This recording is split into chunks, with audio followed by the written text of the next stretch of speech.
लोवा में बोल यही राज कुला है। जिब्रीलोवा में बोल यही राज कुला है। जो शक्ल मोहम्मद है वही शक्ल खुदा है। जो शक्ल मोहम्मद है वही नूर खुदा है। जो शक्ल मोहम्मद है वही नूर खुदा है। अफलाक ज़मीन लौह कलम चांद सितारे जो सीजे हुए नूर मोहम्मद की नज़ारे। जो सीजे हुए नूर मोहम्मद की नज़ारे। जो कुछ भी बना नूर मोहम्मद से बना है। जो कुछ भी बना नूर मोहम्मद से बना है। जो शक्ल मोहम्मद है वही नूर खुदा है। जो शक्ल मोहम्मद है वही नूर खुदा है। जिब्रीलोवा में बोल यही राज कुला है। जिब्रीलोवा में बोल यही राज कुला है। जो शक्ल मोहम्मद है वही नूर खुदा है। जो शक्ल मोहम्मद है वही नूर खुदा है। जे रब्बुल इज्जत आमादेरके सृष्टि करेছেন সে রব্বুল ইজ্জতের জিকির আজকার করার তৌফিক দান করেছেন এবং অতীত জীবনের গুনাহ মাফ করানোর তৌফিক দান করেছেন। একটি জবানও বন্ধ রাখবেন না, সবাই বলুন আলহামদুলিল্লাহ। লাখো কোটি দুরুদ সালামের নজরানা পেশ করছি আকায়ে নাম তাজদারে হরম সাল্লাল্লাহু আলাইহি ওয়াসাল্লামের আলিশান দরবারে। যে নবীর উম্মত আমরা হয়ে অন্যান্য আম্বিয়ায়ে কিরামের উম্মতের চেয়ে শ্রেষ্ঠ উম্মতের মর্যাদা পেয়েছে, আরেকবার বলুন সুবহানাল্লাহ। শ্রদ্ধার সাথে ইয়াদগারি করছি तमाम সাহাবায়ে কিরাম, খুলাফায়ে কিরাম, উলামায়ে কিরাম, আইম্মায়ে কিরাম, আউলিয়ায়ে কিরাম, বিলহুসুস হুজুর গৌস পাক, হুজুর গৌসুল আজম মাইজ ভান্ডারী শাহীন শাহ শ্রীকুট, ইমাম শের বাংলা আল কাদরি সহ तमाम বুজুর্গানে দ্বীনদেরকে ইয়াদগারি করছি। সাথে সাথে শ্রদ্ধার সাথে ইয়াদগারি করছি এই মাহফিলের একজন পৃষ্ঠপোষক, একজন খাদেম মরহুম মগফুর নজরুল ইসলাম রহমতুল্লাহ আলাইকে, যিনি আজকে থাকলে সবচেয়ে বেশি আনন্দিত হতেন। এলাকার মানুষগুলাকে দেখে যারা সুশৃঙ্খল ভাবে মাহফিলের মধ্যে বসে বসে আল্লাহ এবং রসুলের সন্তুষ্টি কামনায় বসে আছেন, জীবিত থাকলে বেশি খুশি হতেন। তো আমরা সুন্নিদের বিশ্বাস ইমানদারেরা কবরের মধ্যে আমাদেরকে দেখতে পাই, ঠিক কিনা? সুতরাং আল্লাহ পাক তিনার কবরকে জান্নাতের টুকরায় পরিণত করে দেন, সবাই বলুন আমিন। আমরা যারা বসেছি আমাদের মেহেরবান মা বাবার দিক থেকে, শ্বশুর শাশুড়ির দিক থেকে যত আত্মীয় স্বজন মনকে মন টনকে টন মাটির নিচে অন্ধকার কবরে, তাদের কবরের মধ্যে আজকের মাহফিলের সওয়াব দিয়ে মুনকার নাকিরের সওয়ালের জবাবকে আসান করে দিন, সবাই বলুন আমিন। রাসূল পাক তশরিফ আনার সঙ্গে সঙ্গে রাসূলকে চেনার তৌফিক দান করুন। আপনাদের আমাদের প্রত্যেকের হাজিরিকে কবুল করুন। একটু ধৈর্য ধারণ করে বসে নবীর মাহফিলকে ইজ্জত দেওয়ার সেই তৌফিক আল্লাহ দান করুন। তো আপনারা তো দীর্ঘক্ষণ পর্যন্ত আলোচনা শুনতেছেন। এশারের নামাজের পর থেকে আপনারা ওয়াজ নসিহত শুনতেছেন। আমল করার জন্য এত লম্বা ওয়াজের দরকার নাই। আমাদের আরো একটা জিনিস খেয়াল রাখতে হবে, দূর দূরান্তে যে মাইকগুলো আছে আমাদের একটা উচিত যে আমাদের সন্তানদের, এলাকার সন্তানদের বার্ষিক পরীক্ষা চলতেছে না, সেদিকে কিন্তু লক্ষ্য রাখা আমাদের প্রত্যেকের দায়িত্ব। তাদের পড়ালেখার জন্য একটু ডিস্টার্ব না হয় সেই দিকে খেয়াল রাখা কিন্তু আমাদের প্রত্যেক মাহফিল কমিটির বলুন, ওলামায়ে কেরামদের বলুন, প্রত্যেকের উচিত তাদের বার্ষিক পরীক্ষা সেই দিকে একটু খেয়াল রাখার। তাই আমি বিশেষ করে বাইরে দুরুদারে যে মাইকগুলো আছেন এগুলোর দিকে একটু খেয়াল রাখার জন্য আমি বলবো। যেহেতু মাহফিলও লাগবে, সন্তানদের উজ্জ্বল ভবিষ্যৎ গড়ার জন্য পড়ালেখাও লাগবে। আল্লাহ পাক আমাদের সবাইকে সংযত হওয়ার তৌফিক দান করুন। সাউন্ডগুলো একটু 2 মিনিট একটু বন্ধ করেন, সাউন্ড 2 মিনিট, আমি বললে তারপর দিবেন। আল্লাহুম্মা সাল্লি আলা, বন্ধ করে রাখো, নবীনা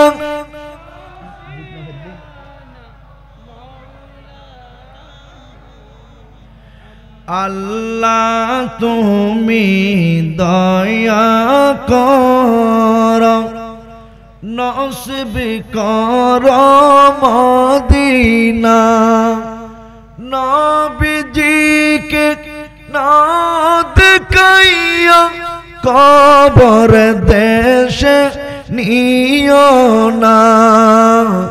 আল্লাহুম্মা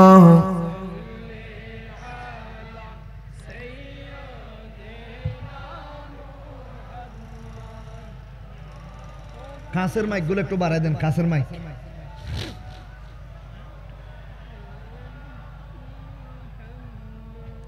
প্যারা হাজিরিন, মাহফিল কর্তৃপক্ষ আমাকে একটা বিষয় আলোচনা করার জন্য বলেছেন, যে নামাজের ব্যাপারে একটু বলার জন্য, এবং মেরাজুন নবী, মেরাজুন নবী একটা আছে না নাই?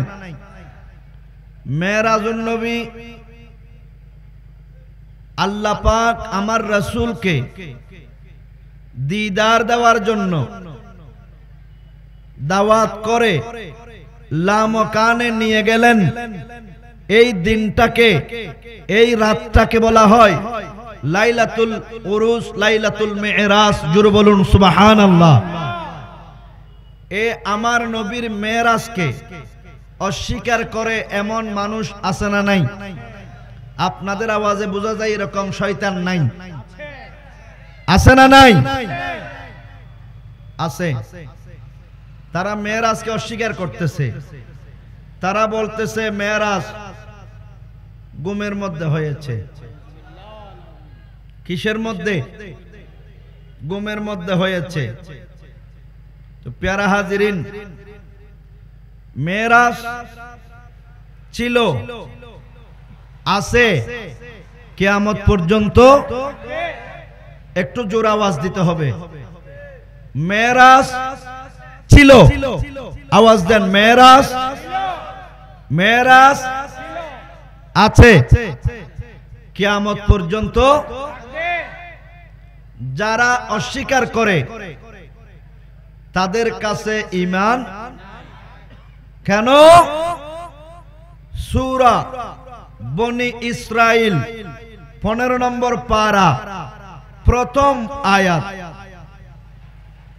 এই আয়াতটাই হচ্ছে আল্লাহ পাক আমার রাসূলকে যে মেরাজ করিয়েছেন, দিদার করিয়েছেন এবং নবীজিকে ভ্রমণ করিয়েছেন, এই কথাটা ডাইরেক্ট কোরআনে কারীমের 15 নম্বর পারা সূরা বনি ইসরাইলে এই আয়াত একেবারে শুরু।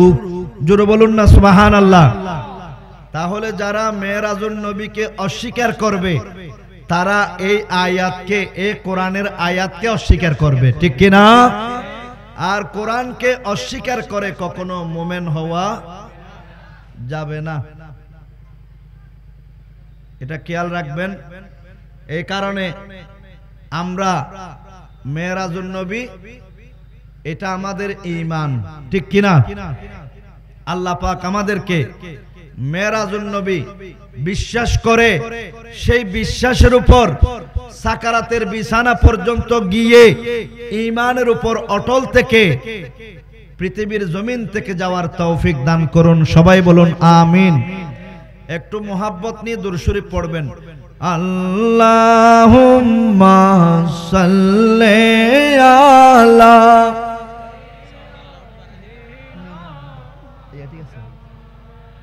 নবিনা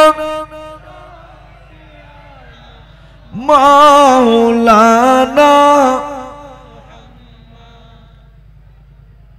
আল্লাহ বলেন সুবহানাল্লাযী আসরা বিআবদিহি লাইলাম মিনাল মাসজিদিল হারাম। জোরে বলুন সুবহানাল্লাহ। সুবহানাল্লাযী পরম পবিত্র তিনি, পবিত্রতা তারই জন্য, অথবা পরম পবিত্র তিনি আল্লাযী যিনি আসরা ভ্রমণ করেছেন বিআবদিহি তিনার প্রিয়তম মাহবুব বান্দাকে। জোরে বলুন সুবহানাল্লাহ। লাইলাম মিনাল মসজিদিল হারাম, রাত্রি যুগে রাত্রি বেলায় তিনার মাহবুব বান্দাকে ভ্রমণ করেছেন মিনাল মসজিদিল হারামি ইলাল মসজিদিল আকসা, মসজিদে হারাম থেকে মসজিদে আকসা পর্যন্ত। জোরে বলুন সুবহানাল্লাহ। বন্ধুরা আমার, এবার একটু গভীরভাবে মনোযোগ দিতে হবে, কারণ আল্লাহ পাক আমার রাসূলকে দিদার দেওয়ার জন্য, মেরাজ করানোর জন্য, ভ্রমণ করানোর জন্য আল্লাহ পাক আমার রাসূলকে নিয়ে গেলেন। এটা ডাইরেক্ট কোরআনের কথা, অস্বীকার করার কোনো সুযোগ নাই। এরপরে ভাইরা আমার, কেউ বলেন রাসূলকে আল্লাহ ভ্রমণ করেছেন স্বপ্ন যুগে, কিন্তু এইখানে আল্লাহ বলেন বিআবদিহি, আল্লাহ ভ্রমণ করেছেন তিনার মাহবুব বান্দাকে, প্রিয়তম বন্ধুকে, প্রিয়তম বান্দাকে। বিআবদিহি, আব্দুল মানে বান্দা, আব্দুল মানে কি? একটু আওয়াজ দেন। আব্দুল মানে বান্দা বলা হয় কাকে? বান্দা হলো যার বডি আছে এবং বডির ভিতর রূহ আছে, তিনাকে বলা হয় বান্দা, ঠিক কিনা? এখন আপনারা সবাই কি বান্দা? আমরা সবাই কি? এখন যদি আপনাদের মধ্য থেকে কারো রূহ চলে যায়, তাকে কি আর বান্দা বলা হবে? তাকে বলা হবে লাশ। তাকে বলা হবে কি? লাশ। যতক্ষণ রূহ আছে ততক্ষণ কি বান্দা, আর যখন রূহ নাই তখন হয়ে যায় মরহুম। তখন হয়ে যায় কি? মরহুম। আল্লাহ বলেন বিআবদিহি, তার বান্দাকে করেছেন। তাইলে বান্দা হওয়ার জন্য কি লাগবে? বডি। বলেন কি লাগবে? বডির ভিতর কি লাগবে? রূহ। বডির ভিতর কি লাগবে? যখন রু থাকবে, বডি থাকবে না, তখন সেটাও বান্দা হবে না। আবার বডি আছে, রু নাই, সেটাও কি হবে না? বান্দা হবে না। সে কারণে আল্লাহ বলেন বি আবদিহি, প্রিয় বান্দাকে করিয়েছেন। তার মানে আমার নবীকে সশরীরে, সশরীরে, স্বপ্ন যুগে নয়, বি আবদিহি বলে আল্লাহ নবীকে সশরীরে মেরাজ করিয়েছেন, সেটা প্রমাণ করে দিয়েছেন। জোরে বলুন সুবহানাল্লাহ। স্বপ্ন যুগে নয়, ডাইরেক্ট কি? সশরীরে বলেন না, ডাইরেক্ট কি? সশরীরে করিয়েছেন। এটা কেমনে সম্ভব? আল্লাহর প্যারে রাসূল সাল্লাল্লাহু আলাইহি ওয়াসাল্লামের সূরত হলো তিনটা। রাসূলের আকৃতি কয়টা? তিনটা। বলেন কয়টা? আমার রাসূল কুল ইন্নামা আনা বাশারুম মিথলুকুম ইউহা ইলাইয়া। এই আয়াতের মধ্যে, এই আয়াতের তাফসীর করতে গিয়ে মুফাসসিরিন ইকরামগণ আমার রাসূলের আকৃতিকে তিন ভাগ করেছেন, নবীর আকৃতিকে তিন ভাগ করেছেন। প্রথম নাম্বার হলো সূরতে বশরী। সূরতে বশরী তাফসীর রুহুল বয়ান। সূরতে বশরী নবীজি আম্মা জানের গর্ভ শরীফ থেকে 12 রবিউল আউয়াল সুবহে সাদিকের সময় তিনি পৃথিবীর জমিনে আগমন করেছেন। 63 বছর হায়াতে জিন্দেগি, যেটা এই সময়টাকে বলা হয় সূরতে বশরী, তার মানে মানবীয় আকৃতি। জোরে বলুন সুবহানাল্লাহ।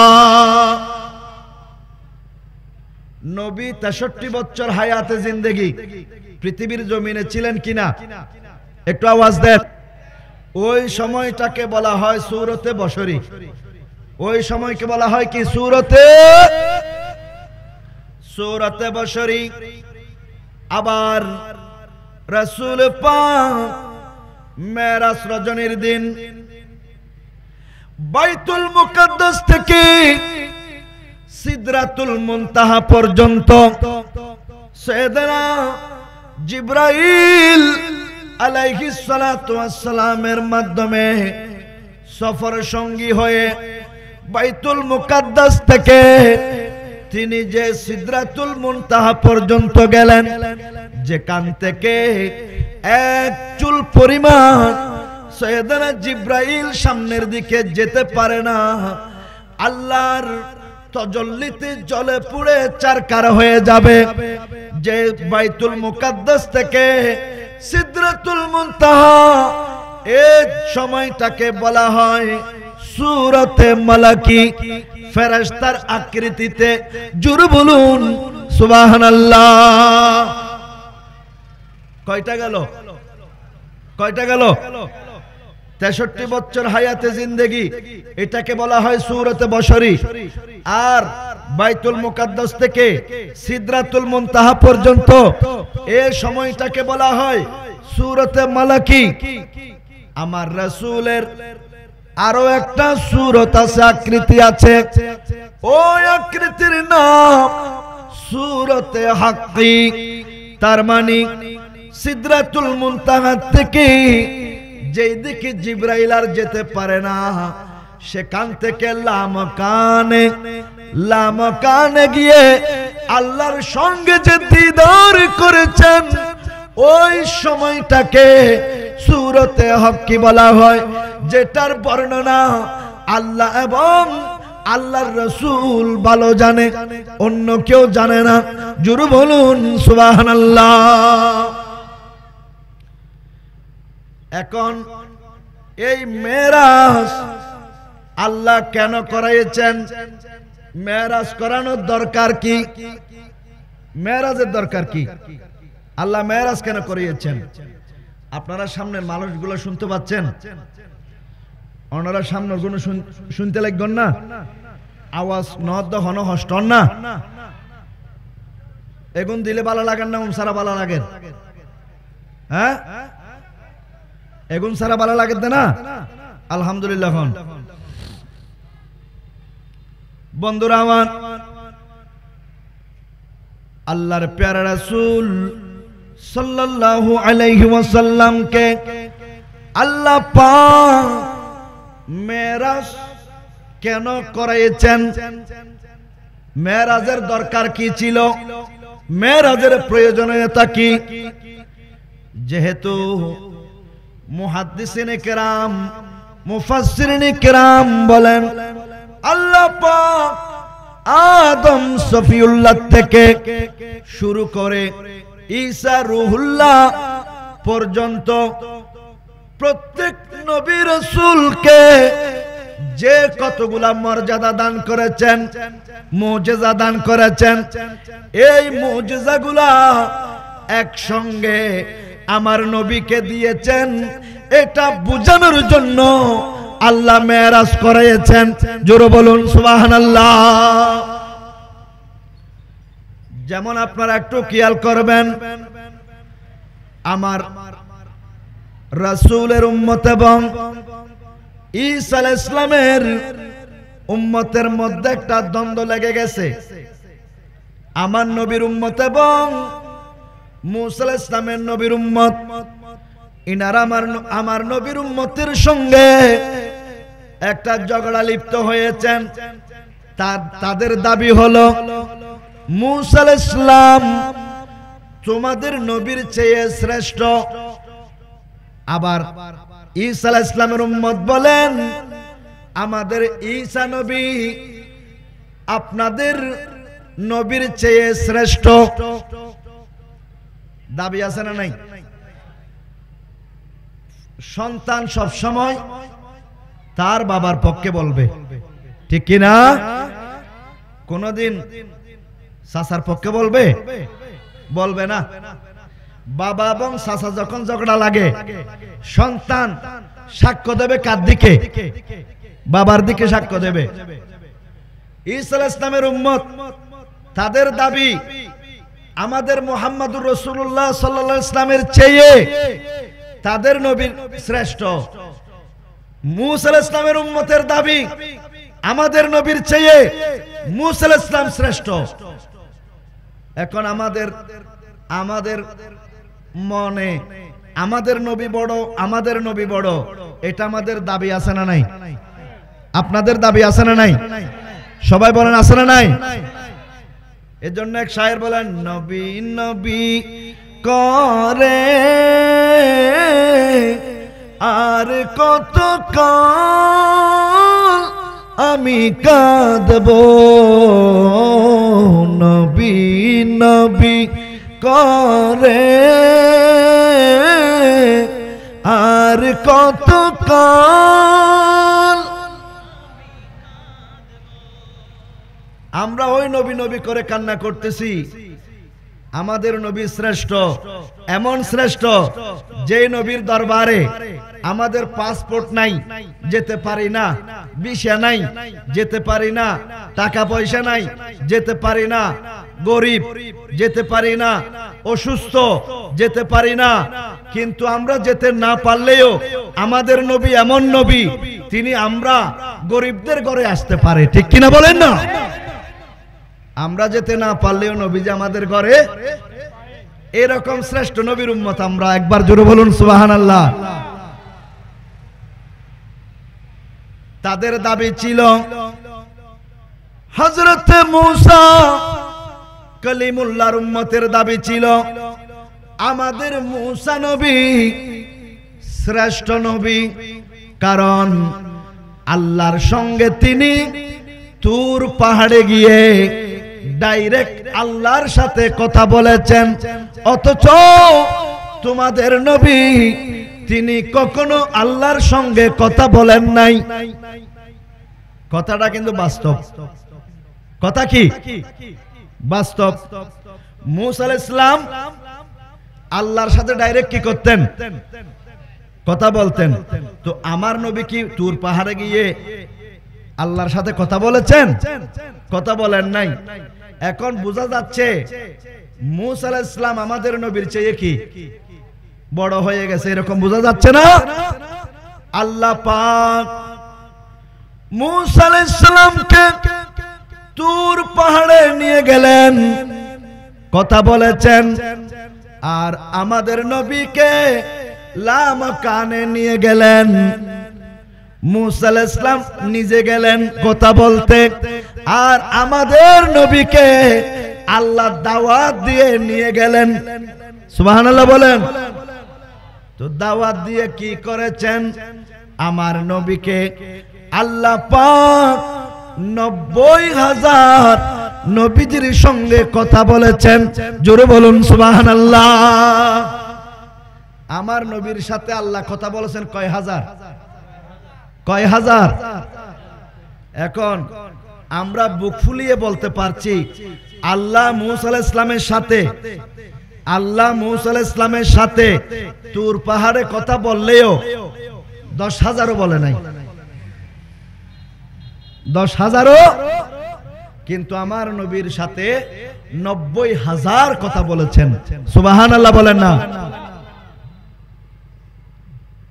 जो है मदीना वाला वो तो हाशर का दूल्हा, जो है मदीना वाला वो तो हाशर का दूल्हा, मदीना की गलियां हो तेरा मकाम, जाने लो प्यारा नबी अल्लाह का मेहमान, सुन लो प्यारा नबी अल्लाह का मेहमान। সুবহানাল্লাহ বলেন না। নবী, আমাদের নবী আল্লাহর মেহমান বলেন না। আমাদের নবী আল্লাহর কি মেহমান। এটা বোঝার জন্য একটু বলছি। মূসা আলাইহিস সালাম 30 দিন রোজা রেখেছেন। কয় দিন? 30 দিন রোজা রেখেছেন। আল্লাহ পাক মূসা আলাইহিস সালামকে ডাক দিলেন, এ মূসা, আমি তোমাকে তাওরাত কিতাব দেব, তুমি 30 দিন রোজা রেখেছো, এবার তুমি তুর পাহাড়ে আসো, তোমাকে কিতাব দেওয়া হবে। মূসা আলাইহিস সালাম 30 দিন রোজা রেখেছেন, মুখের মধ্যে ব্রাশ করে নাই। মুখের মধ্যে রোজাদারের মুখ থেকে একটু গন্ধ উঠে কিনা? আপনারা যখন রোজা রাখেন আপনাদের মুখ থেকে একটা গন্ধ আসে না নাই? আমার নবী বলেন, ফামিস সাইমে আতিয়াবু মির রিহিল মিস্ক, রোজাদারের মুখের দুর্গন্ধ আল্লাহর কাছে মেশকাম্বরের চেয়ে বেশি পছন্দ। আর জোরে বলুন।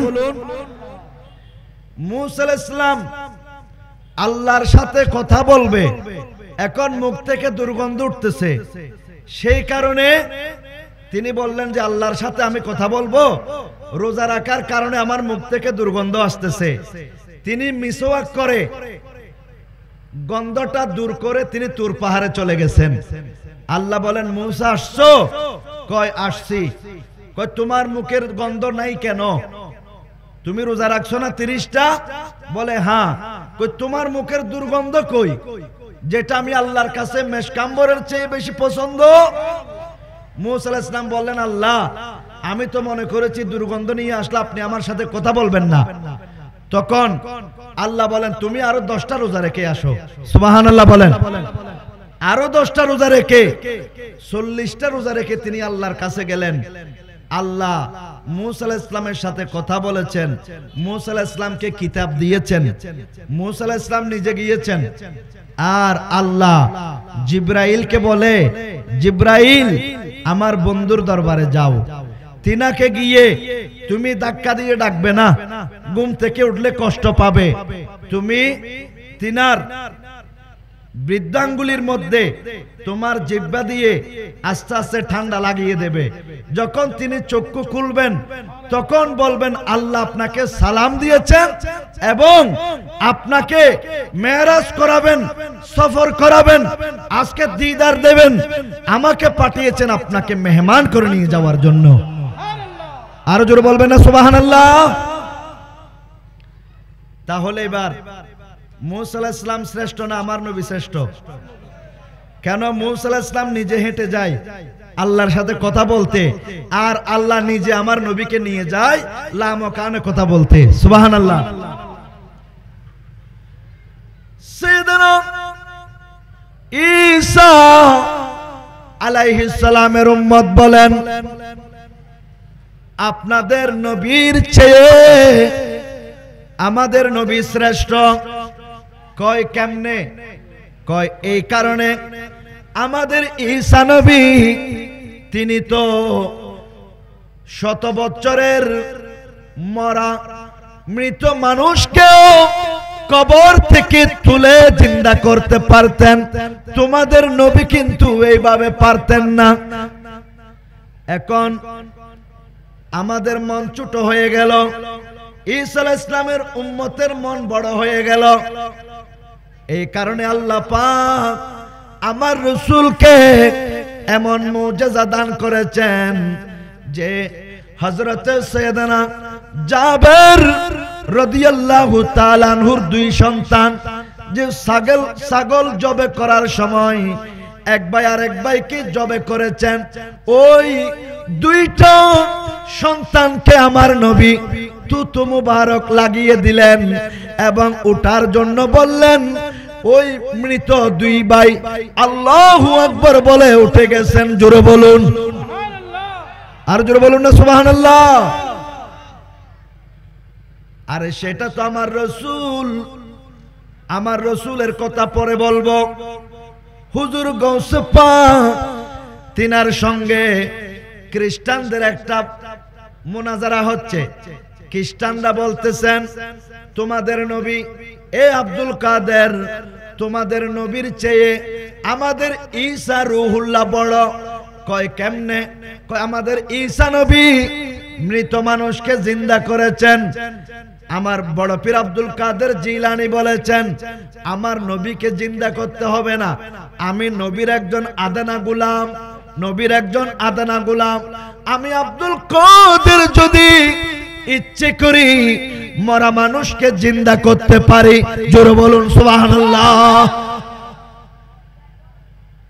ওই আমি নবীর আদানা গোলাম, আমি চাইলেও কি হয়? মৃত মানুষ। এই শক্তি আমাকে দিয়েছেন কে? এটা বড় পীর আব্দুল কাদের জিলানীর নিজ থেকে করে নাই, শক্তি দিয়েছেন কে? আল্লাহ যদি শক্তি দেন, আমি আপনি ঝগড়া করার কোনো দরকার আছে? কোন একজন গরিব মানুষকে যদি আল্লাহ ধনী মানুষ বানাই দেয়, আমি আপনি সেখানে ঝগড়া করার কিছু আছে?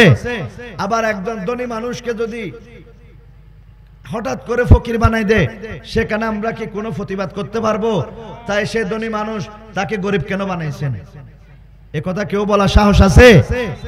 খবরদার। এই কারণে বন্ধুরা আমার, হযরতে ইব্রাহিম আলাইহিস সালাম, আদম আলাইহিস সালাম, হারুন আলাইহিস সালাম, ইদ্রিস আলাইহিস সালাম, এরা আসমানের উপর। এরা কোথায়? আসমানের উপর। আর আমার নবী জমিনে। আমাদের নবী কোথায়? আর আদম আলাইহিস সালাম, ঈসা আলাইহিস সালাম, মুসা আলাইহিস সালাম, হারুন আলাইহিস সালাম, ইদ্রিস আলাইহিস সালাম, এরা কোথায়? আসমানে। এখন যারা আসমানে, তাদের পজিশন বড়। তাদের পজিশন কি? এই যে আমি আপনাদের বোঝানোর জন্য একটা কথা বলি, যারা রিকশায় চড়ে তাদের চেয়ে যারা সিএনজিতে চড়ে, তারা যারা রিকশায় চড়তেছে তাদেরকে দেখলে মনে মনে একটা ভাব আসে, এ তুমি চড়তেছো কোথায় আর আমি চড়তেছি। আর যারা সিএনজিতে চড়ে তাদেরকে যখন বাসের উপর যারা চড়ে তারা দেখে, তাদের একটা ভাব চলে আসে, তুমি চড়তেছো সিএনজিতে, আমি চড়তেছি বাসে। আবার যে বাস লোকাল বাসে চড়তেছে আর একজন প্রাইভেট কারে চড়তেছে, যে প্রাইভেট কারে চড়তেছে তার একটা ভাব চলে আসে, ওই যে লোকাল বাসে চড়ে তাকে দেখলে, ঠিক কিনা? আবার যে প্রাইভেট কারে চড়ে তার থেকে একজন হেলিকপ্টারে চড়লে হেলিকপ্টারে যে চড়ে তার একটু ভাব চলে আসে, কই আমি কতটুকু উপরে, তুমি চড়তেছো প্রাইভেট কারে জমিনে, আমি চড়তেছি কোথায়, আকাশে।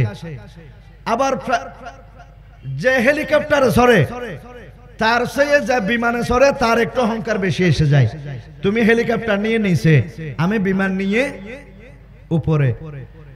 আবার যে বিমানে চড়ে তাকে দেখলে যে রকেটে চড়ে তার একটা অহংকার চলে আসে, তুমি চড়তেছো কোথায়, বিমানে, আর আমি চড়তেছি রকেটে। এভাবে যারা উপরে থাকে তারা সবসময় একটু অহংকার বেশি হয়, ঠিক কিনা বলেন না? তো ওই সমস্ত নবীগুলা আসমানে আছেন, সেই কারণে তিনাদের উম্মতেরা আমাদের নবী জমিনে, সেই কারণে আমাদেরকে একটু তারা অহংকার করে বলতেছে তোমাদের নবী যদি শ্রেষ্ঠ নবী হয় তিনি তো জমিনে, আর আমাদের নবী শ্রেষ্ঠ, সেই কারণে আমাদের নবীর আসমানে। জোরে বলুন সুবহানাল্লাহ। আল্লাহ পাক বলেন আসমানে জমিনে, জমিনে যে রাসূল আছেন তোমরাও সে জমিনে ছিলে, তোমাদেরকে আসমানে আনা হলো, তোমাদেরকে আসমানে জায়গা দেওয়া হয়েছে, কিন্তু যে রাসূলকে তোমরা জমিনের নবী বলে একটু অহংকার করেছো, তোমরা দেখবে ওই রাসূলকে আমি লামকানে নিয়ে যাব, যেখানে জিব্রাইল পর্যন্ত যাইতে পারে না। জোরে বলুন সুবহানাল্লাহ। আল্লাহুম্মা সাল্লি আলা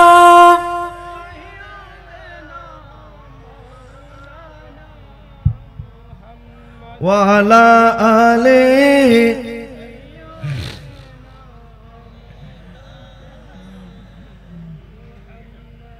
প্যারা হাজিরিন, অন্যান্য নবীর উম্মতেরা যখন আমাদের নবীকে ছোট করতে চাচ্ছে তখন আল্লাহ পাক বলেন সুবহানাল্লাযী আসরা বিআবদিহি লাইলাম মিনাল মাসজিদিল হারামি ইলাল মাসজিদিল আকসা আল্লাযী বারাকানা হাওলাহু লিনুরিয়াহু মিন আয়াতিনা ইন্নাহু হুয়াস সামিউল বাসীর।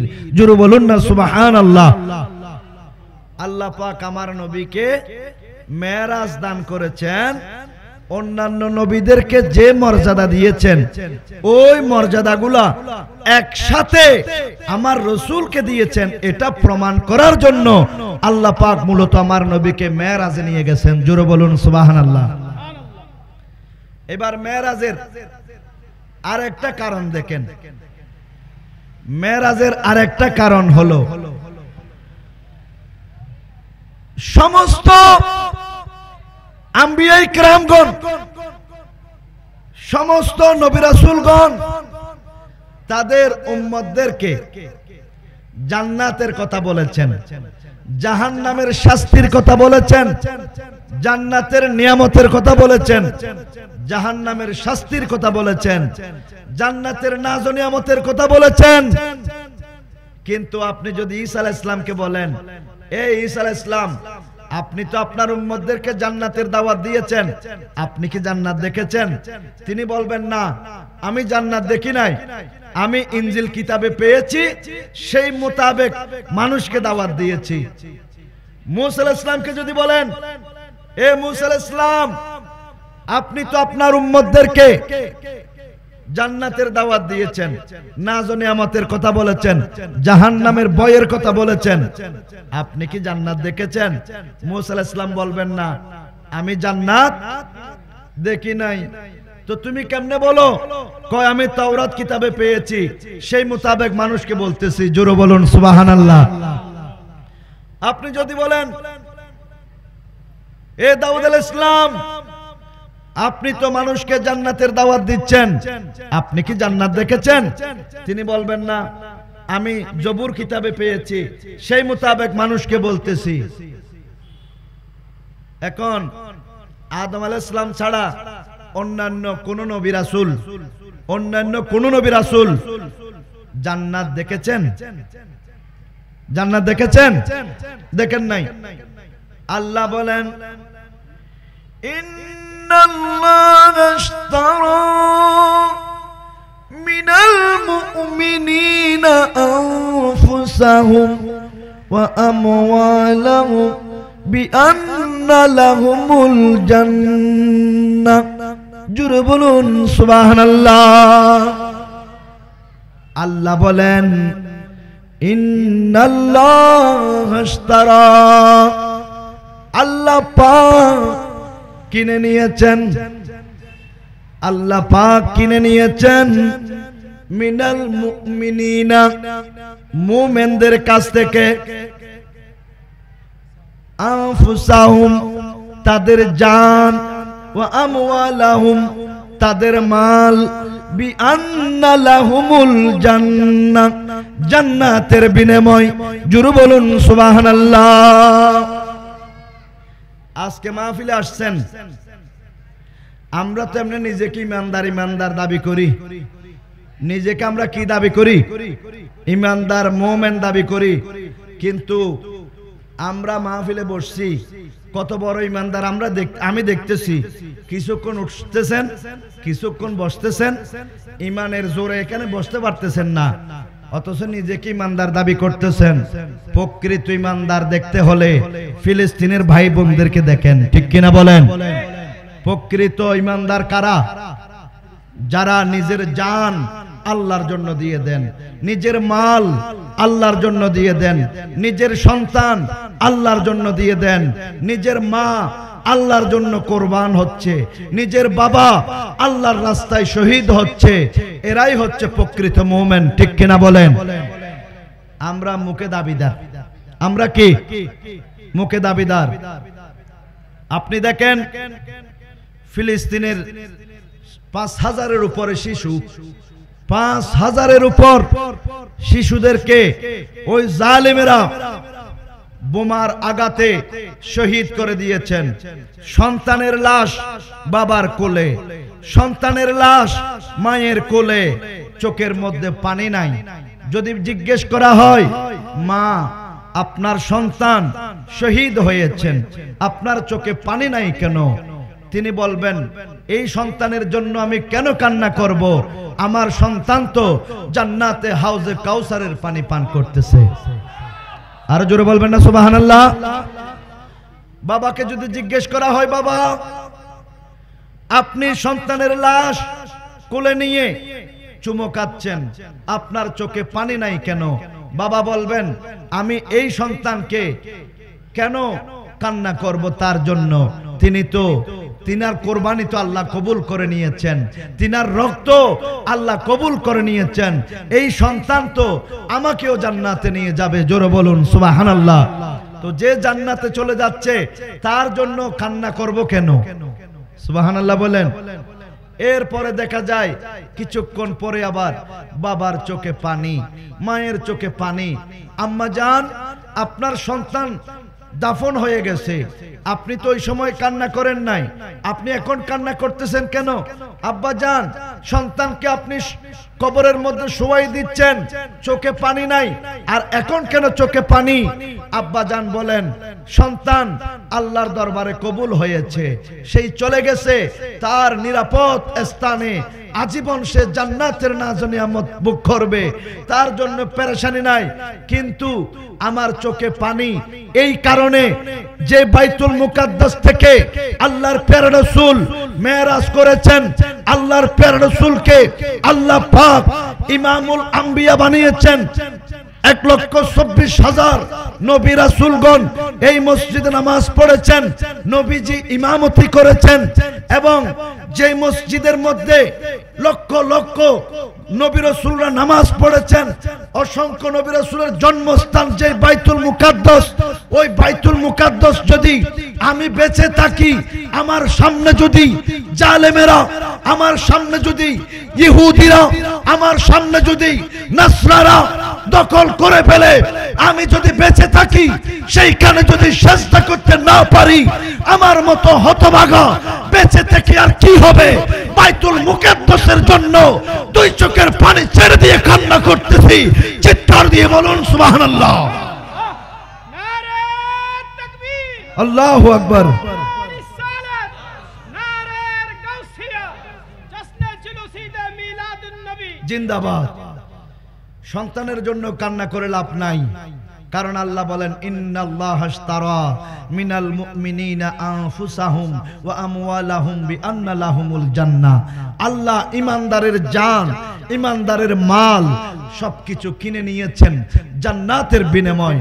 অন্যান্য নবী রাসূলরা জান্নাতের বিনিময় তাদের উম্মতের জান মালকে আল্লাহর কাছে সুপর্দ করেছেন, কিন্তু কোন নবী রাসূল ওই জান্নাত দেখেন নাই।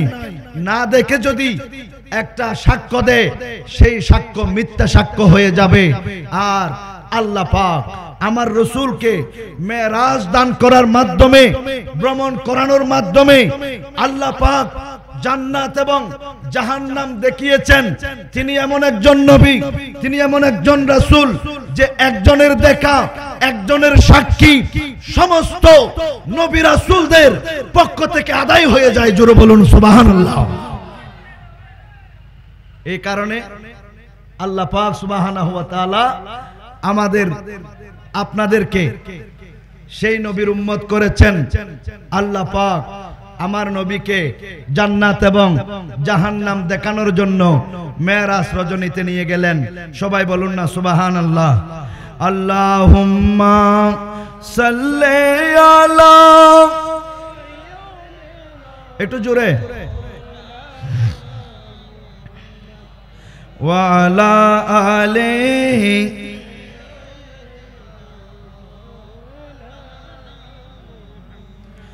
আল্লাহ তুমি দয়া করো, নসিব করো মদিনা, নবীজিকে না দেখাইয়া কবর দেশে নিও না। আল্লাহুম্মা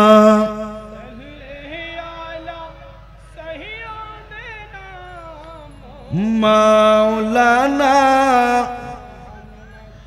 ওয়া আলা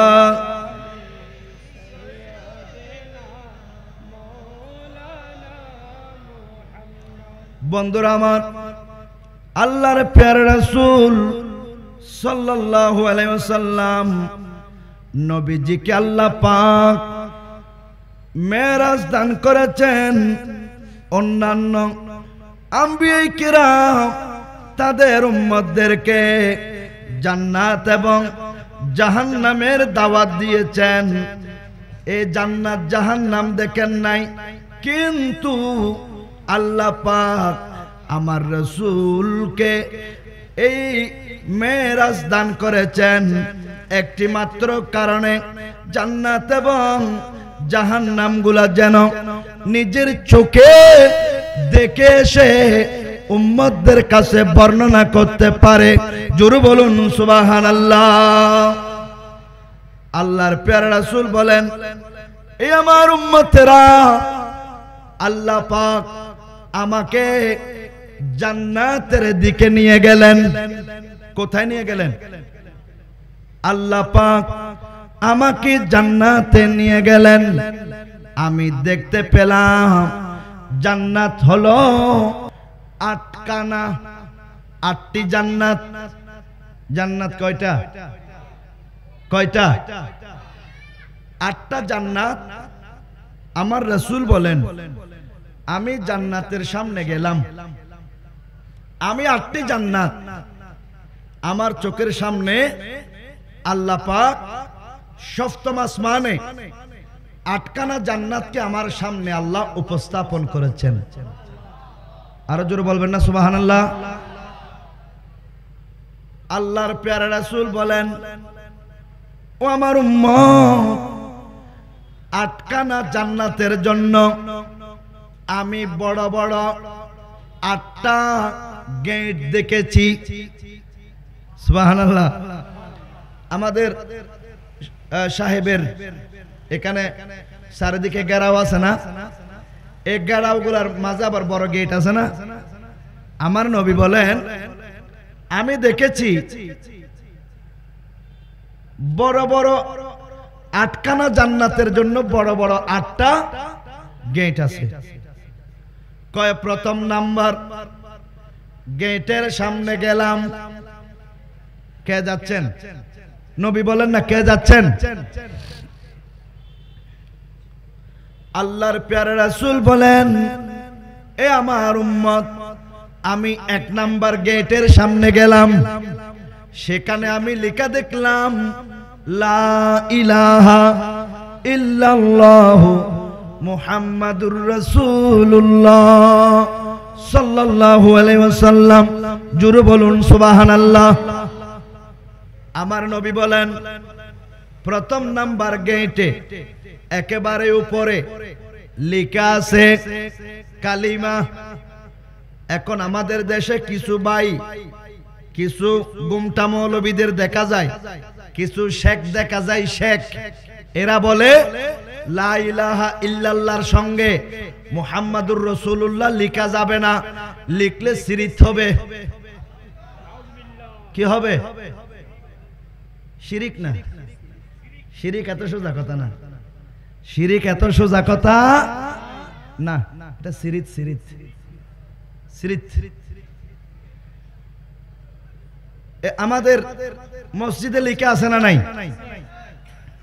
আমার নবী বলেন আমি সপ্তম আসমানে যখন গেলাম আল্লাহ পাক আমাকে দেখালেন 8খানা জান্নাত, প্রত্যেকটা জান্নাতের জন্য বড় বড় একটা গেট আছে।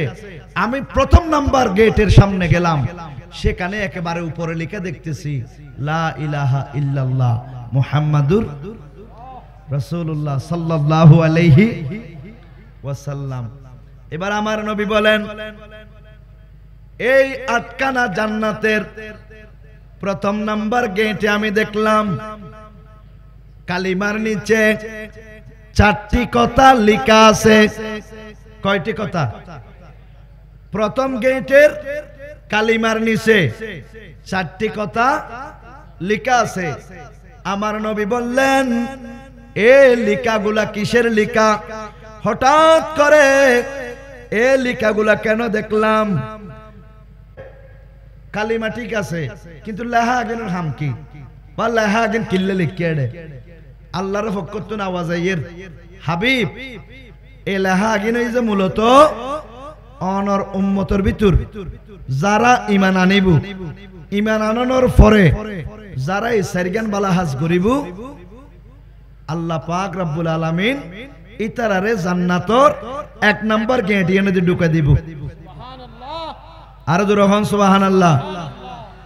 আল্লাহর প্যারা রাসূল বলেন প্রথম নাম্বার যে কথা লেখা আছে ওই কথার মধ্যে আমি দেখলাম 1 নাম্বার কথা হলো তৃপ্তিবোধ। 1 নাম্বার কথা কি? তৃপ্তিবোধ। আমাদের তৃপ্তিবোধ থাকতে হবে। এখন আপনারা বলতে পারেন হুজুর তৃপ্তিবোধ কি? তৃপ্তিবোধ ইয়ান অনেকে বুঝছেন না, কেন বুঝুন? তৃপ্তিবোধ হলো আল্লাহ আপনাকে গরিব করেছেন, আপনাকে বলতে হবে আলহামদুলিল্লাহ। আল্লাহ আপনাকে ধনী করেছেন, বলতে হবে। আল্লাহ আপনাকে কালো বানিয়েছেন, বলতে হবে।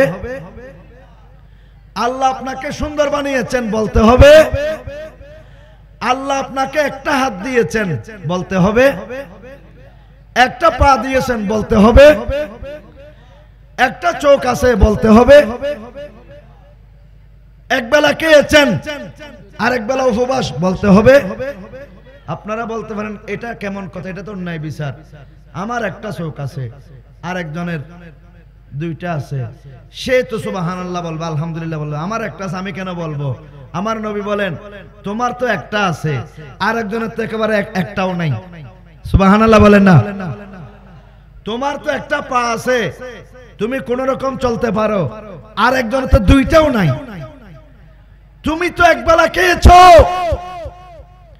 আর আল্লাহর বান্দাদের মধ্যে এমন মানুষ আছে যারা দিনের পর দিন উপবাস আছে না নাই? যারা ললিতে আলো পর্যন্ত ঘটে 60 গরিব দুঃখী মেহনতি মানুষের পরম বন্ধু আছিল নি, এবার নাম কি? আলু হনা। এবার নাম কি? আলু হনার পরম বন্ধু আছে না, এবার এখন গরম বন্ধু। আলু এখন কি? গরম বন্ধু। এবার হদ আর তোরা বহুদিন ডইলেও অবস্থা ভাইও দেখতে একবারে ডলতে ডলতে হদ আলু ভর্তা বানাইও। এবার হদ একখানা আইও আগর ডইলে নাই, আইও একখানা এখন লড়ে ঝরে বসি সেড়ে গিয়ে হদ্দরত এই আর কালাইবে না। আহা আল্লাহ আল্লাহ,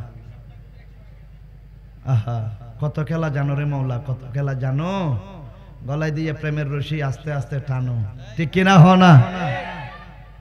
কত খেলা জানো রে মৌলা, কত খেলা জানো, কত খেলা জানো রে মৌলা, কত খেলা জানো।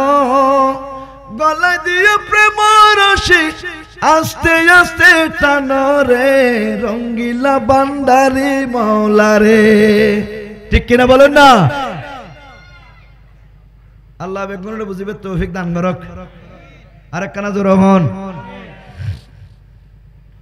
প্যারা হাজিরিন, আল্লাহর প্যারা রাসূল বলেন, তোমরা যদি জান্নাতের 1 নাম্বার গেট দিয়ে ঢুকতে চাও, 4টা ভালো কাজ করতে হবে। এই 4টা ভালো কাজের মধ্যে প্রথম নাম্বার ভালো কাজ যা আছে, আল্লাহ যা দিয়েছেন, যা পেয়েছেন, এই পাওয়াতে অতটুকুতে খুশি থাকতে হবে, শুকরিয়া করতে হবে। এটার নাম হলো তৃপ্তিবোধ। জোরে বলুন সুবহানাল্লাহ। আমার রাসূল বলেন, 2 নম্বরে আমি আরেকটা লেখা দেখলাম। ওই লেখা হলো, যারা জান্নাতের 1 নাম্বার গেট দিয়ে ঢুকতে চাও, তোমাদেরকে 2 নম্বরে একটা ভালো কাজ করতে হবে। ওই ভালো কাজটা হলো অন্তরের মধ্য থেকে শত্রুতামি দূর করতে হবে। জোরে বলুন সুবহানাল্লাহ। 2 নম্বরে ভালো কাজ হলো অন্তরে কোনো শত্রুতামি রাখা যাবে। এখন শত্রু ছাড়া কোন অন্তর আছে? আপনি আলেমের অন্তর বলেন, জালেমের অন্তর বলেন, আমামের অন্তর বলেন, ইমামের অন্তর বলেন, প্রায় অন্তর এখন শত্রুতামিতে, ঠিক কিনা বলেন না? এজন্য আমার রাসূল বলেন, উম্মত তোমরা যদি জান্নাতের 1 নাম্বার গেট দিয়ে ঢুকতে চাও, তোমাদের অন্তরে কারো জন্য শত্রুতামি রাখা যাবে? শত্রুতামি রাখবেন? এখন তো বর্তমানে বড় শত্রু মনে করা হয় মা বাবাকে, ঠিক কিনা বলেন না? সন্তান মা বাবাকে এখন বড় শত্রু মনে করে। অথচ একটা জিনিস খেয়াল করলে বুঝতে পারবেন, একজন বাবা সন্তান আছে 10টা, সন্তান কয়টা? 10টা সন্তান। বাবা একজন, তিনি হয়তো চাষ করেন, হয়তো ঠেলা গাড়ি চালায়, নয়তো রিক্সা চালায়, নয়তো যে কোনো একটা কাজ করে, মাথার গাম পাইয়ে ফেলে। ওই 10 জন সন্তানকে তিনি এক বেলাও উপবাস রাখেন নাই, তিনি ঠিকই তাদেরকে খাবার খাওয়াইছেন, ঠিক কিনা বলেন? তাদেরকে কাপড় কিনে দিয়েছেন, তাদেরকে পড়ালেখা করাইয়েছেন, তাদেরকে ওষুধ কিনে দিয়েছেন, তাদের চিকিৎসা করেছেন, সবকিছু করেছেন। বাবা কয়জন? আরো জোরে বলেন না। একজন বাবা 10 জন সন্তানকে লালন পালন করতে পারে, কিন্তু দুঃখের বিষয় হলো 10 জন সন্তানে মিলে একজন বাবাকে লালন পালন করতে পারে না, ঠিক কিনা বলেন না? মাহফিল থেকে শুধু শুনলে চলে গেলে হবে না, আমরা পরিবর্তন আসতে হবে। এই মাহফিলের মধ্যে অনেক ভাই আছে যারা মা বাবাকে কষ্ট দেয়, কিন্তু আজকে তওবা করবেন, আজকে তওবা করবেন। আপনি শিল্পপতি, আপনি কোটিপতি, আপনি বড় ব্যবসায়ী, আপনি বড় ডাক্তার, বড় মাস্টার, বড় ব্যারিস্টার, বড় ইঞ্জিনিয়ার, বড় এমপি, বড় মন্ত্রী, কিন্তু আপনি কি বাবার ছেলে নাকি বাবা আপনার ছেলে? এটা খেয়াল রাখতে হবে। এটা খেয়াল রাখতে হবে। আপনি বাবার থেকে হয়েছেন, বাবা আপনার থেকে হয় নাই। সুতরাং আজকে আপনি যে বড় উচ্চ পদের অফিসার হয়েছেন, এই আপনার বাবা যদি জন্ম না দিত, তুমি যদি দুনিয়ায় না আসতে, এই অফিসারগিরি তুমি করতে পারতে না। সেই কারণে অনেক বাবা মাকে তাদের সন্তানকে উচ্চ শিক্ষায় শিক্ষিত করতে গিয়ে ঘুষ খেয়েছেন, সুদ খেয়েছেন, অন্যায় করেছেন, জুলুম করেছেন, ব্যভিচার করেছেন, কিন্তু ওই সন্তানগুলো মানুষ হয়েছে, বিদেশে গিয়ে পড়ালেখা করেছে, দেশে এসে মা বাবাকে বৃদ্ধাশ্রমে উঠাই দিয়েছে। ঠিক কিনা বলেন না? কিন্তু ৫,০০০ টাকা বেতন, ৩,০০০ টাকা বেতন, ১০,০০০ টাকা বেতন নিয়ে চাকরি করা মাওলানা গুলা তাদের মা বাবাকে নিয়ে না খাইলেও মা বাবার চেহারার দিকে তাকিয়ে অন্তর ভরে দোয়া নিয়ে সুখে শান্তিতে আছে। ঠিক কিনা? আর যারা লক্ষ লক্ষ টাকা ইনকাম করে তাদের মা বাবা বৃদ্ধাশ্রমে, আর যারা ৪-৫ হাজার টাকা দামের মসজিদের খেদমত করে তাদের মা বাবা তাদের সংসারে আছে। জোরে বলুন সুবহানাল্লাহ। আল্লাহ পাক সবাইকে বুঝার তৌফিক দান করুন। আল্লাহুম্মা সাল্লি আলা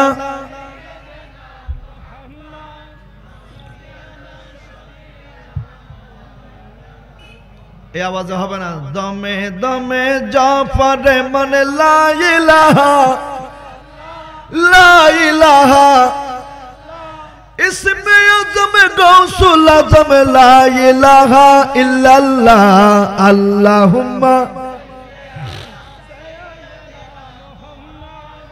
নবিয়না।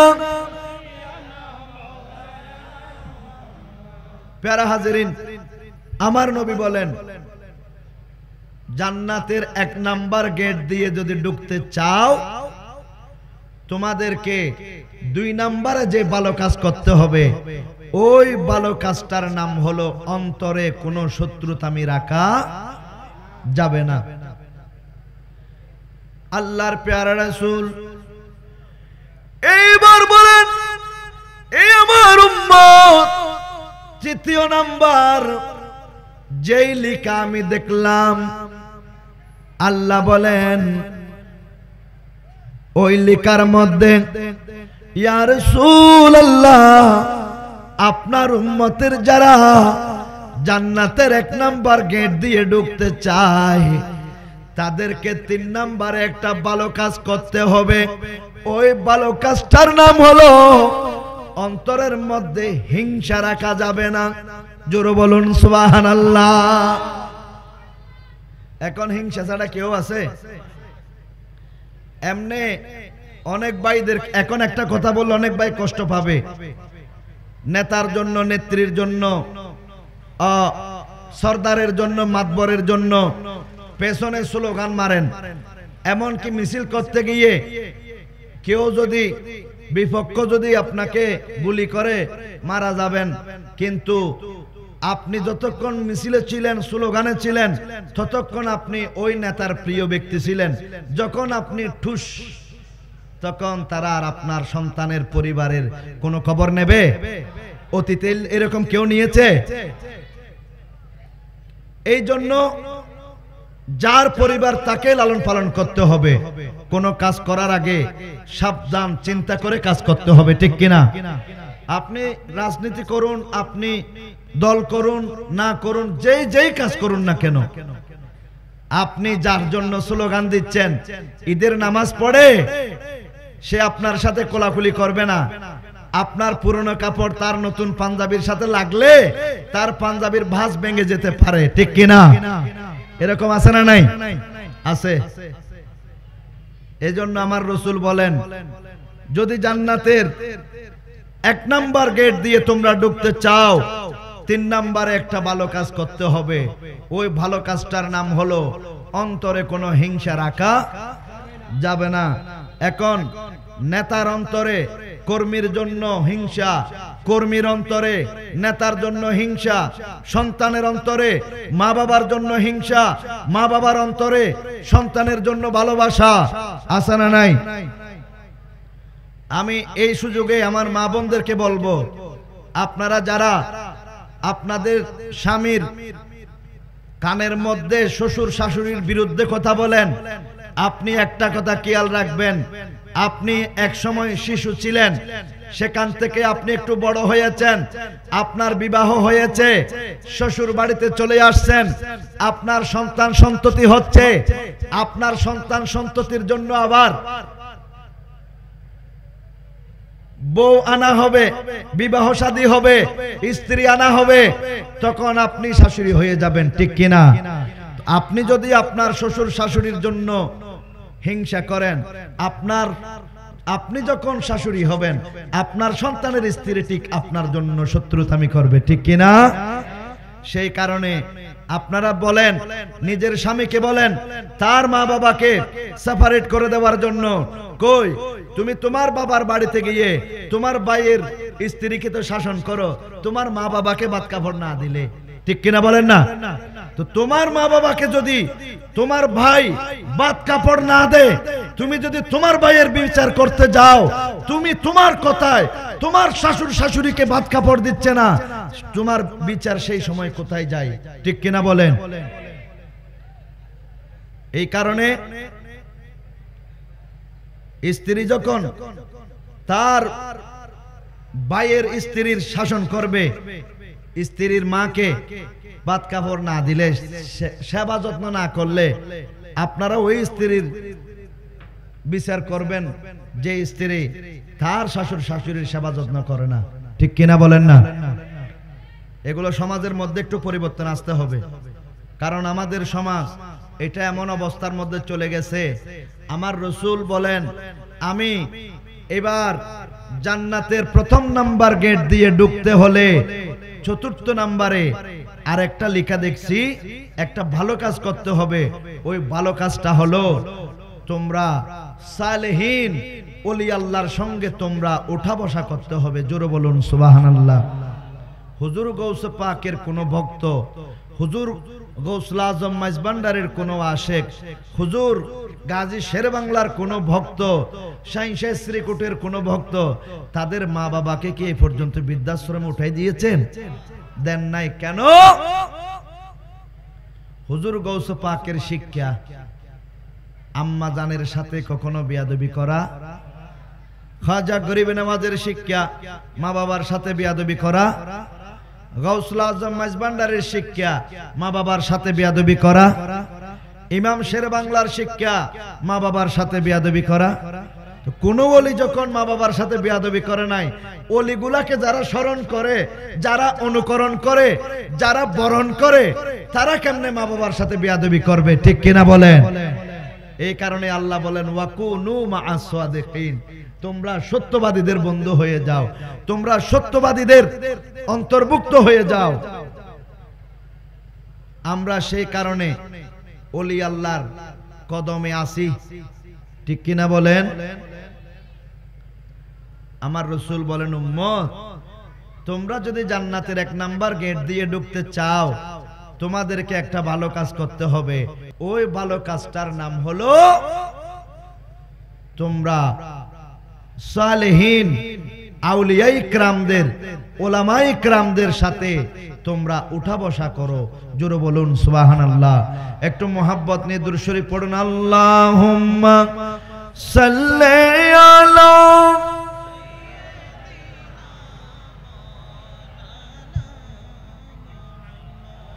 ওয়া আলা আলিহি।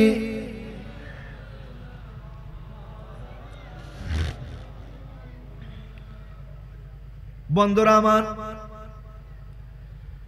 আল্লাহর প্রিয় রাসূল সাল্লাল্লাহু আলাইহি ওয়াসাল্লাম এই জান্নাতের মধ্যে, জান্নাত কয়টা বললাম? 8টা জান্নাত। 8টা জান্নাতের মধ্যে শুধু একটা জান্নাতের কথা বললাম। ও ঈমান আনার পরে 4টা ভালো কাজ করলে জান্নাতের 1 নাম্বার গেট দিয়ে ঢোকা যাবে। আল্লাহ সবাইকে তৌফিক দান করুন। এবারে আর 7টা অন্য সময় আসলে বলবো। আমার আলোচনা হচ্ছে আল্লাহ নবীকে কেন মেরাজ করাইছেন? জান্নাত দেখানোর জন্য, আবার জাহান্নামও দেখানোর জন্য। আল্লাহর প্রিয় রাসূল বলেন, এ আমার উম্মত রজনীর দিন আল্লাহ পাক আমার সামনে জাহান্নাম উপস্থাপন করেছেন। আমি যখন জাহান্নামের পাশ দিয়ে যাচ্ছি, কিছু দূর যেতে যেতে যেতে যেতে আমি দেখতে পেলাম একজন মানুষ, তার ঠোঁট এটা গাদার ঠোঁটের মতো লম্বা, তার লজ্জাস্থানের মধ্যে ছেঁড়া কাপড় লজ্জাস্থানের মধ্যে আছে। ওই মানুষ সে জাহান্নামের গরম গরম পাথর খাচ্ছে। এমন গরম পাথর, যে পাথর মুখে নেওয়ার সঙ্গে সঙ্গে ফেলে দেওয়ার কোনো সুযোগ নাই, মুখ দিয়ে নেয় এবং সে তার পেছন দিয়ে পায়খানার রাস্তা দিয়ে সেটা বের হয়। যাওয়ার সময় চারিদিকে সেটা জ্বালিয়ে পুড়িয়ে ছাই করে দেয়। জোরে বলুন নাউজুবিল্লাহ। আমার রাসূল বলেন, মান হাউলাই ইয়া আখি জিবরাইল, হে আমার ভাই জিবরাইল, এটাকে এই অবস্থা কেন তার? সৈয়দনা জিবরাইল বলেন, ইয়া রাসূলুল্লাহ, ইয়া হাবিবাল্লাহ, সে অন্য কেহ নয়, সে হচ্ছে আপনি নবীর উম্মত। জোরে বলুন নাউজুবিল্লাহ। আমার নবীর অন্তর ছোট হয়ে গেল। জিবরাইল, আমার এই উম্মতের অপরাধ কি? তাকে গরম গরম পাথর কেন খাওয়াচ্ছেন? জিবরাইল বলেন, ইয়া রাসূলুল্লাহ, এই হচ্ছে আপনার উম্মতের ইয়েতিমের টাকা আত্মসাৎকারী, এতিমের টাকা আত্মসাৎকারী। কারণ এরা যখন তাদের ভাই মারা গেল, ইয়েতিম বাচ্চাদেরকে জানাজার মাঠে এনে ওই এতিম বাচ্চাগুলার দায়িত্ব নিয়েছেন। আমার ভাই মারা গেছে, কোনো অসুবিধা নাই, আমার ভাইয়ের সন্তানদের দায়িত্ব আমি নিলাম, আমার নিজের সন্তানের মতো করে দেখব। এরকম আমাদের কাছেও আছে না নাই? আরো জোরে বলেন না। কিন্তু ভাইকে দাফন করার পরে নিজের সন্তানদেরকে ভালো ভালো পোলাও কোরমা বিরিয়ানি খাওয়ায়, আর ইয়েতিম সন্তানগুলোকে ফুটপাতের মধ্যে চাকরি করায়। ঠিক কিনা বলেন? তাদের সম্পদগুলা লুটপাট করে খায়। আমার রাসূল বলেন, উম্মত, আমি দেখলাম আল্লাহ পাক ময়দানে, ওই জাহান্নামের ময়দানের মধ্যে, জাহান্নামের একটা ময়দান স্থানের মধ্যে দেখলাম যে গরম গরম পাথর খাচ্ছে। এরপরে আমার রাসূল বলেন, আমি আর কিছু দূর সামনে গেলাম। সামনে যাওয়ার পরে আমি দেখলাম যে এমন একটা মানুষ, যার পাশ থেকে গোশত কেটে কেটে নেওয়া হচ্ছে। সেটা তুই কি হাড়ি ফেলার দে অনরা আরা বেগুনতুন শরীরিয়ান সামরাজি বেড়াইয়া আছে না নাই? একখানা জোর হংসা আছে না নাই? এখন হনেকের ডাকো তুমি যদি 25 গ্রাম খাড়িলে ফেলাই, যন্ত্রণা বাড়িব না আরাম বাড়িব? কেন যন্ত্রণা? মারে বাপরে হোক গুজরাত, তাই বুঝো, ঠিক কিনা? আমার রাসূল বলেন, উম্মত, আমি দেখলাম একজন উম্মত থেকে এমন ভাবে গোশত কেটে কেটে নিয়ে ফেলতেছেন, এই নিচ্ছেন, এমন ভাবে কেটে নিচ্ছেন। আমি জিজ্ঞেস করলাম, মান হাউলাই ইয়া আখি জিবরাইল, এ ভাই জিবরাইল, এরা কারা যাদের পাশ থেকে এভাবে গোশত কেটে নেওয়া হচ্ছে? ইয়া রাসূলুল্লাহ, এরা হলো আপনি নবীর উম্মত। জোরে বলুন নাউজুবিল্লাহ। আমার নবীর অন্তর ছোট হয়ে গেল। আমার নবীর নূরানি চেহারা মলিন হয়ে গেল। রাসূল বলেন, এ জিবরাইল, আমার এই উম্মতের অপরাধ কি ছিল একটু বলো না। কয় ইয়া রাসূলুল্লাহ, আপনার এই উম্মত গুলা এরা শুধু মানুষের গীবত করত, মানুষের গীবত করত। জোরে বলুন নাউজুবিল্লাহ। গীবত আছে না নাই? আরো জোরে হন না। গীবত খড়া খড়া আছে, মসজিদে আছে না? মসজিদে আছে না?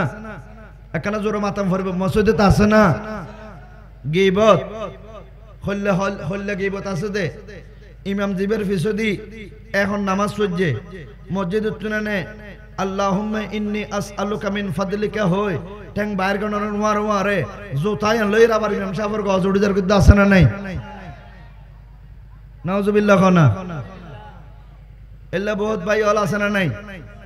50 বছর নামাজ পড়লেও উজুরের গজ উঠতে দেয় আর নামাজই আছে না নাই? হে কি আল্লাহ বলিব। আবার বাঙালি হলো সংসদ ভবন আছে না নাই? খড়ে বুদ্ধরা বাজারও আছে। বাঙালি হলোর সংসদ ভবন হড়া হড়া আছে, বুদ্ধরা বাজারত আছে না? ইয়ানোর নাম সাদওয়ান। সাদওয়ানত গীবত আছে না নাই? হনেকে একখান হতা বলে ফেলে যাইলে আর জন হদ্দুর বাড়া তুই জানান না লই দেন হনে এলে হইরে ফিসের কান সব আলগাতে আছে না নাই? একজন অরত গীবত হইলে চলে দে। একজন অরত দুয়ো জমজ সন্তান হব দুয়ো। এখন ঘটনাক্রমে একজন খবর পাইছি এটা দোয়ানো থদড় ইউন না হয়তো কি হয়তো ইয়া হামা কেন তো কি হই দে হয়তো তোর ফোয় দে তিন্ন ওগইতে ওয়াই দিয়ে আছে না নাই? হ এখন দোয়ানো ইয়ান তুনার কান যেতে গিয়ে হদড় ইয়া খবর পাইছ না হয়তো কি হয়তো তোর ফোয় দে সারগো। এখন ইয়া ফোয়া উইতে গোয়া দিয়ে এং করতে করতে এখন জারত মিজিল্লা বেশ করে ফোই বলি বন্যা করের গীবত করের ইতার যেতন্য মনত কষ্ট পাই না না পাই? পাইয়ে না? পাইয়ে কি আল্লাহ ভরিব। গীবত বড় মারাত্মক, বড় মারাত্মক গীবত। অনেক জায়গায় যাবেন এটা গীবত আছে না নাই? আমার রাসূল বলেন উম্মত তোমাদের মধ্যে যারা গীবত করবেন তারা নির্ধারিত জাহান্নামের মধ্যে চলে যাবে। গীবত করার কারণে তাদের পাশ থেকে গোশত কেটে কেটে ফেলে দেওয়া হচ্ছে। গীবত করার কারণে আমার রাসূল বলেন রাসূলুল্লাহর সময় আমার রাসূলের জামানায় যদি কেউ গীবত করত আমার রাসূল সাথে সাথে যার গীবত করেছেন তার কাছ থেকে ক্ষমা চাইতে বলতেন। জোরে বলুন সুবহানাল্লাহ। আমার রাসূলের সময় যদি কেউ গীবত করত, যে গীবত করেছে তার মুখ থেকে ফসা গোশতের দুর্গন্ধ আসতো। নাউজুবিল্লাহ বলেন। ওনারা বুঝি বেল্লা খোঁজ দেখ কেনা করি ওনারা কোনো কষ্ট না। আর শাহ শাহ হুজুর হাজার কই আই দেন না শাহ শাহ হুজুর আইয়ের আসি না শাহ শাহ হুজুর তশরিফ এনে আই ওনারা এনে কেনা ওই গাড়ি সারিবার আগে যাতে সিট হকান হাইলে তাই একখানা করে সামনে দেনা না দে দুই হাত সামনে দিলা বা সোয়া থুঁকে ফিরছে বেগুন মনে করো তো হয়তো বা সাড়ে 13 আল্লাহ দৌড়ি উঠুকই উড়ো না উড়ে উড়োনোর পর দেখে আরো 15 মিনিট ঠুঁকে ওই জায়গা জিয়ে না সিয়ে মেঝে ঘুরি ঘুরি ফিস সামনে ফিস আছে না নাই?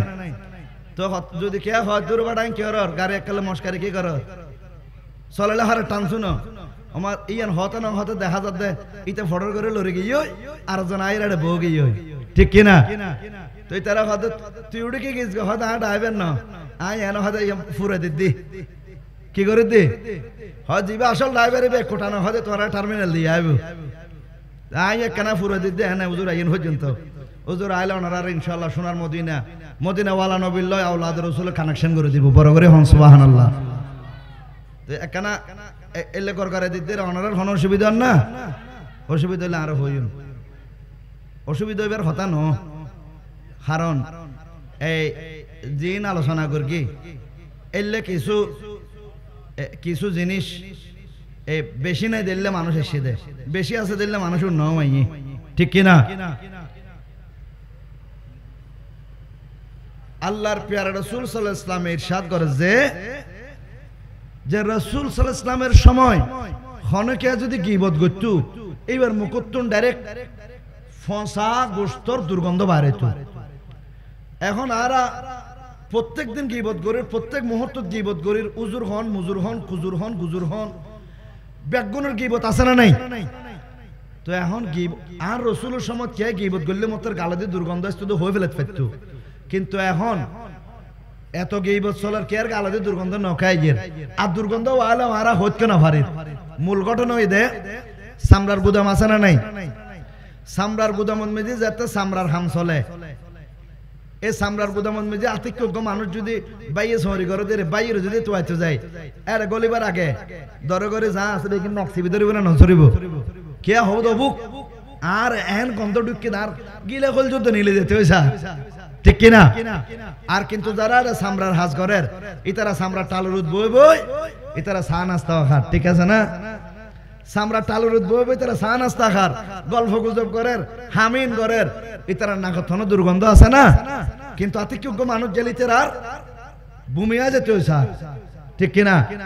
তো আর গীবত করতে করতে বেগুনে সামরার গুদামত বাসগরির ফানো গিয়ে গিয়ে এটা যার মুখে দিয়ে তার্গিন গন্ধ, জার্গিন গন্ধ, তার্গিন গন্ধ, সামরা ঠালাবতু যেতে বসবাস করে দিতে মতো গিয়ে গই এটা গীবত যেতে বেগুনের কিন্তু চলার আর তো গীবত ঠালো গিয়ে হই এটা এত লাই গন্ধই বাড়ি কেতে নিকে নজর দে নইলে এটা এন গন্ধ বাইরে চুদে এটা গন্ধলে ঠিকানা ভর্তু, ঠিক কিনা? এটা বেগুনে যেতে গীবত করে আর গন্ধ হারকিন হন টানিব সামরার গুদাম উঠলে গিয়ে দি আল্লাহ বেগুনে গীবত উত্তম বাসে তাইবে তৌফিক দান করো। দুইজন মহিলা রোজা রাখি আর রাসূলের দরবারে আসছি, পর্দা করে বসছে, ইফতার তো একজন আয় হদ্দে ইয়া রাসূলুল্লাহ দুও মাই ফয় রোজা রাখি ইতার একখানে ইফতার করতে সাহায্য দে অনেক কানে তার অনুমতি দিবেন না, আর রাসূল হদ্দে ইতারা রোজা নর আহে, সুবহানাল্লাহ। এখন ইবে যাই হদ্দে তোমার হাতে বলে রোজা নর আহ হদে রাখি আর ফয়তে খায় দিন হদে তার রাসূল হদে নর আহ বলি হদে রাখি ফয়তে খায় দে আর এর ভিতরে যে কিছু না খায় আসরত তো শেষ যার গই আবার এসে হদে ইয়া রাসূলুল্লাহ তাআলা বলে ফয়তে খাইয়ে দে সেহরি খাইয়ে দে এই তো বলে কিছু না খায় হদে তারা রোজা নর আহ বলি হ গই, সুবহানাল্লাহ। আবার কি আবার ইতারা হদে হারা পরে সোন করে হদ্দি আর কিতে কি রোজাতে কি আর রাসূল হদে তইলে ওয়া কে ইয়ো হয় দুয়া বাড়িলেও না দুয়া খোটারা দুয়া বাড়ি লই রে হদি তারা দুজনের দিও ইতারা হইবে দাঁড়ে ভূমি করি বেলাই বাড়ি দুনুয়া লই যাই রে দুজনের দিয়ে মাই ভুবে ভূমি করকে ইবে ভূমি করকে এটা দেখাতে দুটুর ডাইরেক্ট জলজাতে কাঁচা গোস্ত নিয়ে লেগে দে কি বাড়ি যে তো আর রাসূলের হাসাইছে ইন দেহি মাইফুদুন বেনশ গিয়ে হদি কিরে অবস্থা কে এর খোটারা দুনুয়া আর রাসূলের হাসাইছে হদি আর রাসূল হদে ইতারা রোজা না রাখে হদি বেন্যা গোমুত্তন উড়নের ফরতুলতি ফাগের করা যায় ইতারত কি হইয়ে উতারত কি হইয়ে এন্ডে কি হইয়ে অন্ডে কি হইয়ে অবু আইন নিতে তোর হদে সাইজ কি আর না হোস এলে হই উতে হদে সাইজ ইহা তোর হদে কি আর না হোস হত গোড়া দেশ করে গেলি হয় গীবত করতে করতে গীবত করন মানে মরা ভাইয়ের গোস্ত হন, গীবত করন মানে কি হন মরা মাইশুর মরা ভাইয়ের গোস্ত হন হদে তো যারা গোস্ত খায় ইতারা রোজা হবো না এত লাই আর রাসূল দেখাত দে সাড়ে তুর্কি খাড়িলে ফেলার গোস্তা খাড়িলে ফেলার আল্লাহ আর বেগুনের মাহফিলের উসিলা গীবত উত্তম বাসিবে তৌফিক দান করো।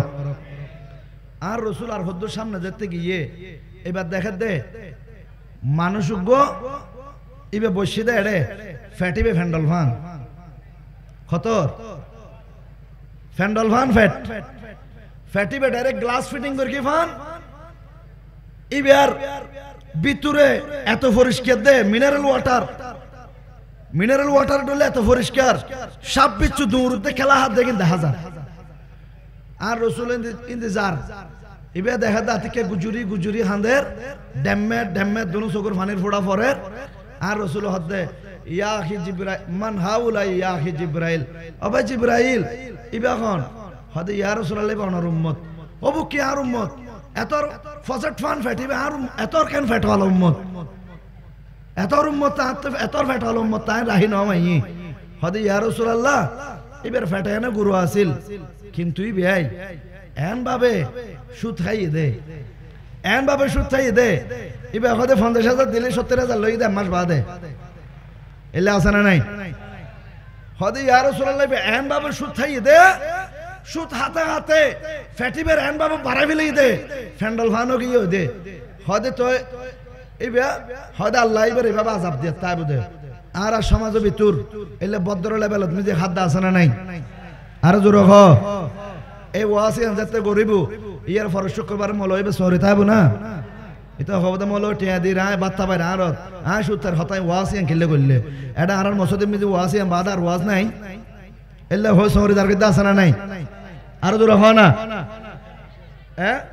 আই একখান এলে খরা ওয়াজ করকে তো না সরি গিয়ে হই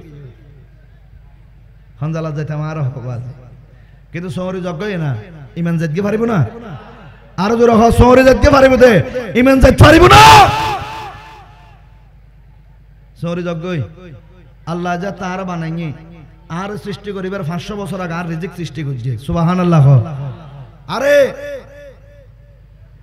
হাজার হাজার লক্ষ লক্ষ কুত্তো আছে না নাই এখন তো বসে আছে না লক্ষ লক্ষ হাওয়া আছে না নাই উগ্র হাওয়া হাত বসে আছে না লক্ষ লক্ষ কোটি কোটি হাতি জীবজন্তু অকল আছে না নাই আর আঘাত দি সলদি খানা আঘাত দি সলদি আলো দি রাঁধি আঘাত দি উগ্র বাগে পর্যন্ত কোনদিন সলদির বাত না দেখা যায় না তে কি খাদ দে হরিণের গোস্তা খাদ দে ঠিক কি না তে গোস্তা খাদ দে এত গোস্ত খার ইয়ার ভরতে এখন তো বসে আছে না বসে নাই কিন্তু আরা এ গুরু মিকু গাও 100 গ্রামে 200 গ্রামে ওকে ফেডাল্লাই বলি নহদ দিলে হন মিছা তো বাকি নাই দে ঠিক কিনা হ নাহাদ দিলে সুদ এলে হন গুশ বাকি নাই দে ঠিক কিনা হ